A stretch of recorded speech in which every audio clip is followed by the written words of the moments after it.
Echocardiography is ultrasound imaging of the heart, which is now widely available. There are small handheld devices the size of a mobile phone, and there are laptop sized devices which you can carry in your hand, as well as devices which you can wheel on a trolley. The echocardiographs in echocardiography laboratories, core laboratories, are much larger. It's the size of an almirah, and they have all modes, special modes, everything. And echocardiography, as you could have understood by this time, there are so many modes. Simple mode is two-dimensional real-time imaging of heart structures. Then there is color Doppler, pulse Doppler, continuous wave Doppler. Advanced mode of echocardiography are strain rate imaging, then three-dimensional, real-time three-dimensional or four-dimensional echocardiography. All these are now available. All modes may not be available in all machines. Smaller machines may have lesser number of modes. And ubiquitousness means that when the patient presents to the emergency department, portable devices are often used, especially in the diagnosis of acute myocardial infarction and pericardial effusion. In pericardial effusion, it can also guide emergency pericardial aspiration. In the coronary care unit, it is widely used. It is routine part of even medical rounds in the coronary care unit, in addition to clinical evaluation. In the operating rooms, also echocardiography is widely used. Then there is transthoracic echocardiography as well as transesophageal echocardiography. Transesophageal echocardiography is often used in theaters, and there is a special role for advanced surgeries like liver transplantation, where it is used for monitoring of left ventricular function and wall motion abnormalities during prolonged surgeries. During surgery for congenital heart disease and other valvular heart disease, it is easy to assess the success of repair using transesophageal echocardiography. And now anesthesiologists are well trained in transesophageal echocardiography because they need it in the operating room. So echocardiography is no longer with the cardiologist alone. It is used by technicians, emergency care persons, intensive care persons. Everyone uses echocardiography for one or other reason. So it is necessary for every physician and paramedical person to know echocardiography. Echocardiography uses ultrasound beams. A probe, handheld probe, sends out echocardiograph beams, that is ultrasound, in the range of a few megahertz. Frequencies used for echocardiography may range from a few megahertz like 2.25 megahertz to up to 10 megahertz. Higher frequencies are used for neonatal imaging, transesophageal imaging, and intracardiac imaging. When the frequency is high, smaller structures can be visualized better, that is higher resolution, but penetration will be lesser. If you want to do a transthoracic echocardiogram in an adult, you require lower frequencies in the range of 2.25 megahertz. Megahertz means million hertz or million cycles per second. The alternating current which produces the beams are alternating in direction. If it is 2.25 megahertz, it is alternating in direction 2.25 million times. That is the meaning of megahertz. Ultrasound beam gets reflected from the chest wall, from the surface of the heart, that is the pericardium, from the two aspects of the myocardium, outer aspect, inner aspect, as well as valvular structures. So the intensity of the echo will be better at interfaces between tissues of different refractive index for the ultrasound. That means when you image the myocardium, the center of the myocardium may not produce much echoes, but borders will produce better echoes. Blood doesn't usually produce echoes, but you can image the blood flow using Doppler techniques. That means the velocity of red blood cells can be used to detect direction of flow, intensity of flow. That is how we quantify regurgitant lesions and stenotic lesions using Doppler echocardiography, where the target is the moving red blood cells. Usual two-dimensional echocardiogram does not produce echoes from red blood cells, that is shown as black only. And color coding is when there is color Doppler echo. Direction of flow towards the transducer is coded red, away from transducer is coded blue. That's the basic notation in color Doppler echocardiography. This is just a basic introduction of different modes and different types of echocardiography. Now we'll see how the different views are obtained in a basic echocardiographic evaluation. During echocardiography, a transducer transmits the ultrasound beam towards the heart. Echoes received by the transducer from various structures of the heart are analyzed by the echocardiograph and a graphical representation displayed on the monitor. Location of the transducer is at the top of the image sector. Structures nearer to the transducer are shown at the top of the image and those away from the transducer at the bottom of the image.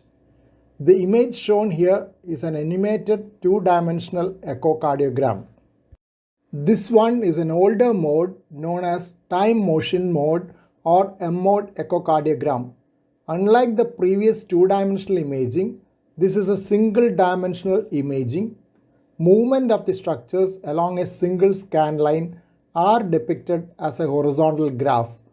Though it is the oldest mode of echocardiography, it is still being used for taking measurements of the left ventricle.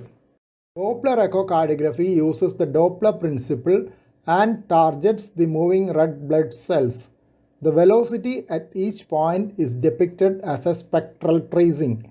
In pulse Doppler, intermittent pulses are sent and echoes received. In continuous wave Doppler, the signals are sent and received continuously. Flow away from the transducer is depicted below the baseline and those towards the transducer are depicted above the baseline. When the velocity is beyond the limit of the Doppler mode used, the upper part is cut off, as can be seen above the baseline in this case. The remaining part is shown below the baseline. This is known as aliasing and wraparound. The direction of flow is difficult to interpret then. In such situations, continuous wave Doppler with higher velocity range is used.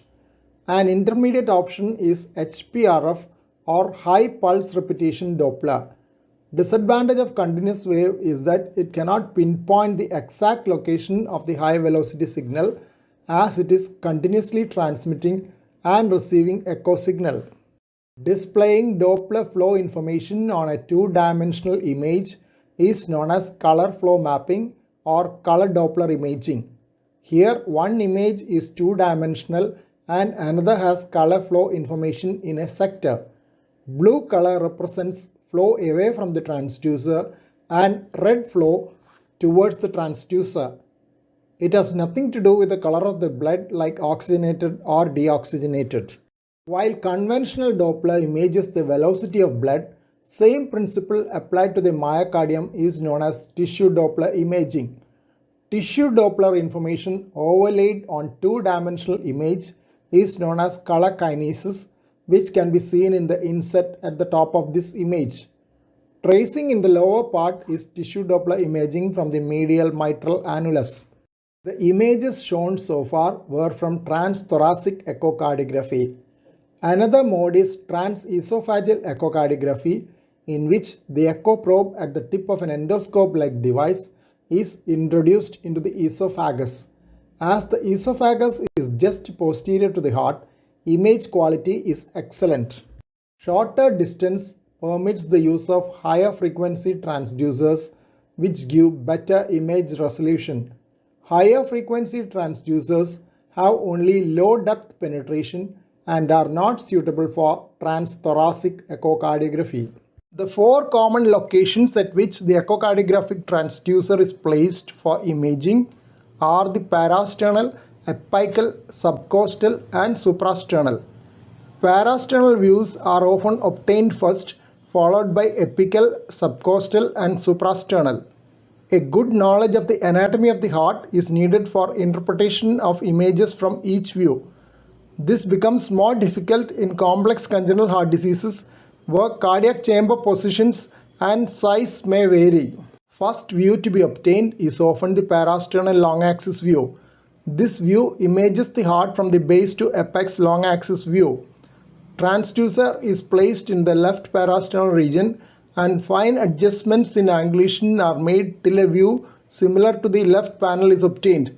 Exact position and angulation will vary between individuals. Usual structures imaged in this view are the right ventricular free wall and outflow region, interventricular septum, aorta and aortic wall, left ventricular outflow tract, anterior and posterior metal leaflets, left ventricular cavity, posterior wall of left ventricle and left atrium. Color Doppler imaging is used to image the flow directions and abnormal flows if any. Here is an animated view from the parasternal long axis. Opening and closing movements of the aortic and mitral valves are visible.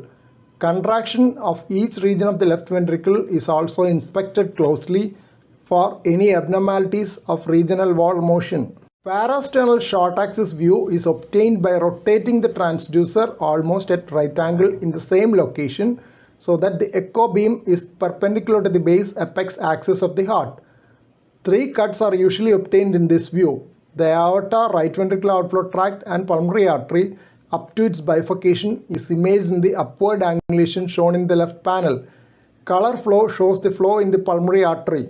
Slight downward angulation of the transducer from this view give the left ventricular cross-section with mitral valve cross-section within. Right ventricular cavity is elliptical in this view and left ventricular cavity is circular. Wall motion of the left ventricle can be assessed in this view also. Planimetry of mitral valve area can be obtained in parasternal short axis view in case of mitral stenosis. Apical views are obtained by keeping the transducer directly over the apex beat. Apical 4-chamber, 2-chamber and 3-chamber views can be obtained by rotating the transducer. Apical 4-chamber view is illustrated here. Apical 4-chamber view shows all 4 cardiac chambers, mitral and tricuspid valves and the septa. But as the echo beam is parallel to the interatrial septum, false echo dropouts can occur in the interatrial septum. Apical 5-chamber view, including the proximal aorta, can be obtained by a slight tilting of the transducer from this view. Subcostal view is obtained from below the syphis sternum in the epigastrium. Transducer rotation is needed to get subcostal 4-chamber and short axis views. Interatrial septum is best imaged in this view. Assessment of the inferior vena cava for checking the hydration status is also feasible from this view. Subcostal view is a favorite view of pediatric echocardiographers. Suprasternal view is useful in imaging arch of the aorta and nearby regions of ascending and descending aorta. Coarctation of aorta and patent ductus arteriosus can be imaged in this view. The image shows the blue colored descending aortic flow on color Doppler. Gradient of coarctation can be assessed in this view. Apart from these standard views, other modified views may also be used in certain circumstances. A right parasternal view may be used when the heart is enlarged to assess the tricuspid regurgitation jet. Dilated ascending aorta will also be visible in a right parasternal view. An annotated video of normal color Doppler echocardiogram illustrating various views and an MO tracing is shown here.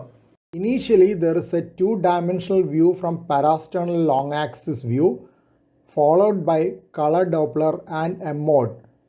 Parasternal short axis view, apical 4-chamber view and suprasternal view follows. If you like this video, please like and share it with others who are likely to be interested. Suggestion of topics for future videos can be given as a comment in the comment box.